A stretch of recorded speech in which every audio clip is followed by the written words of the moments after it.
পরিপূর্ণ পর্দার সহিত স্বামী বা অন্য কোনো মাহারাম পুরুষের সাথে দেশে বা বিদেশে ঘুরতে যাওয়া জায়েজ আছে কিনা। একটি মেয়ে বাড়ি থেকে পালিয়ে বিয়ে করেছে, এই জন্য তার পিতা তাকে ত্যায্য করেছেন। সন্তানকে ত্যায্য করার বিধান সম্পর্কে ইসলাম কি বলে? কাবিনের টাকা বিয়ের সময় যা নির্ধারণ করা হয়েছে পরবর্তী পুনর্নির্ধারণ করে বাড়ানো বা কমানো যাবে কিনা। পরিপূর্ণ পর্দার সহিত স্বামী বা অন্য কোনো মাহারাম পুরুষের সাথে দেশে বা বিদেশে ঘুরতে যাওয়া জায়েজ আছে কিনা। মাহারাম পুরুষের সাথে দেশে বা দেশে বাইরে ঘুরতে যাওয়া দোষের কোনো বিষয় নয় যদি পরিপূর্ণ পর্দার সহিত আপনি যান। আল্লাহ তাআলা মেয়েদেরকে একেবারে ঘরের মধ্যে বন্দী হয়ে থাকতে বলেছেন, কোথাও সফর করার কোনো অনুমোদন নাই, এরকম কোনো কথা তো বলেননি আল্লাহ তাআলা কোরআন বা সুন্নাহ কোথাও। অতএব এই বিষয়টি আপনারা অর্থাৎ নারীরা তারা অবশ্যই এই সুযোগটা নিতে পারেন, অর্থাৎ সফর ভ্রমণ, সেটা শিক্ষার উদ্দেশ্যে, সেটা দেখার উদ্দেশ্যে, চিকিৎসার উদ্দেশ্যে বা অন্য কোনো উদ্দেশ্যে, শুধু ঘুরতে যাওয়ার উদ্দেশ্যে হতে পারে। আল্লাহর কুদরতের নিদর্শন দেখবেন, রিফ্রেশমেন্টের জন্য নানা উদ্দেশ্যে এই ধরনের সফর হতে পারে। এটি কোনো নাজায়েজ বা নিষিদ্ধ কোনো বিষয় নয়। একটি মেয়ে বাড়ি থেকে পালিয়ে বিয়ে করেছে, এই জন্য তার পিতা তাকে ত্যায্য করেছেন। সন্তানকে ত্যায্য করার বিধান সম্পর্কে ইসলাম কি বলে? ইসলামে আসলে সন্তানকে ত্যায্য করবার কোনো বিধান নেই। ত্যায্য করা মানে হলো সম্পর্ক ছিন্ন করা, আত্মীয়তার সাথে সম্পর্ক ছিন্ন করা, এটা শরীয়তে হারাম। কোনো অজুহাতে, কোনো যুক্তিতে, কোনো কারণেই সম্পর্ককে ছিন্ন করা, বিশেষ করে রক্ত সম্পর্কেও ছিন্ন করার কোনো সুযোগ নেই।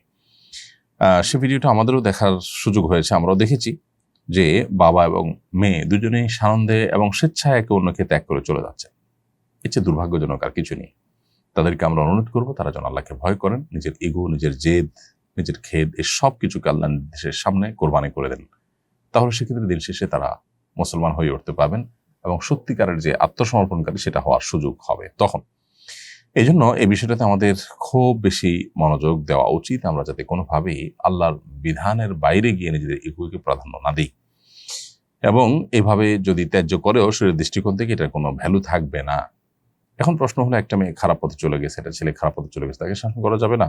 হ্যাঁ, শাসন করবেন। শাসন করতে গিয়ে সম্পর্ক ছিন্ন করবেন না। শাসন করার জন্য শরীরের সীমানা থেকে অনেক শাসন আপনি করতে পারেন। জীবদ্দশায় যদি কোনো টাকা পয়সা দেন, সম্পদের বন্টন করেন, যে খারাপ কাজ করেছে বা খারাপ পথে গেছে তাকে শাসন স্বরূপ তাকে আপনি কম দিলেন, এই সুযোগ আছে। একজন ভালো কাজ করেছে তাকে একটু বাড়িয়ে দিলেন, সে সুযোগ আছে। অতএব আপনি সে সমস্ত পথগুলো অবলম্বন করতে পারেন, কিন্তু তাকে ত্যায্য করে আত্মীয়তার সম্পর্ক ছিন্ন করে আপনার এই জেদ মেটাবার সুযোগ কিন্তু নেই। কাবিনের টাকা বিয়ের সময় যা নির্ধারণ করা হয়েছে পরবর্তী পুনর্নির্ধারণ করে বাড়ানো বা কমানো যাবে কিনা। কাবিনের টাকা বিয়ের সময় যেটা নির্ধারিত হয়েছে সেটা নির্ধারিত। এরপরে স্বামী স্ত্রী উভয় যদি একে অন্যের প্রতি সন্তুষ্ট হয়ে যদি বাড়িয়ে দেন, সেটা তাদের ব্যাপার, সেটা ভিন্ন বিষয়, সেটা মহর হবে না। মহর যেটা চূড়ান্ত হয়ে গেছে সেটাই। আমরা 2 ভাই 1 বোন, বাবার সম্পত্তি 50% মতো, বোনের বিয়েতে 5% জমি বিক্রি করে যৌতুক দেওয়া হয়েছিল। এখন ইসলামের বিধান অনুযায়ী বোনকে কিভাবে সম্পত্তির সঠিক হিসাব অনুযায়ী ভাগ দিব? যৌতুক দুর্ভাগ্যজনকভাবে যদি দিতে হয় বোনকে বিয়ে দিতে গিয়ে, অন্য আরো কোনো খরচ থেকে থাকে, সেটা আপনি জমি বিক্রি করে দিলে সেটা বোনের যা প্রাপ্য অধিকার রয়েছে বাবার সম্পদে, সেটা থেকে ওইটাকে কাটতে পারবেন না। কারণ এই বিয়ে দেওয়ার যে খরচ, এটা বহন করা অভিভাবক হিসাবে আপনার কর্তব্য, সেটা আপনি করেছেন। অতএব এটা কাটতে পারবেন না তার থেকে, প্রাপ্য অধিকার থেকে। হ্যাঁ, যদি তাকে দিয়ে থাকেন ওই 5% জমি, তাহলে সেক্ষেত্রে সেটা কাটতে পারেন, যেটা তাকে দিয়ে দিয়েছেন, অতএব সেটা মাইনাস করবেন। কিন্তু বিয়ের জন্য খরচ করেছেন সেটা তাকে তার কাছ থেকে কাটার সুযোগ কিন্তু নেই। কারণ এই ব্যাপারটা তখন হয়ে যাবে এমন যে বিয়েটা তার দায়িত্বে না, সেটা না, মেয়েদের অভিভাবক হিসাবে বাবা বা ভাইয়ের দায়িত্বে আসে। মেয়েদেরকে ইসলাম এতটাই প্রায়োরিটি দিয়েছে যে তাদের বিবাহ দেওয়া, তাদের ভরণ পোষণ দেওয়া সবসময় অভিভাবকদের উপরে বর্তায়।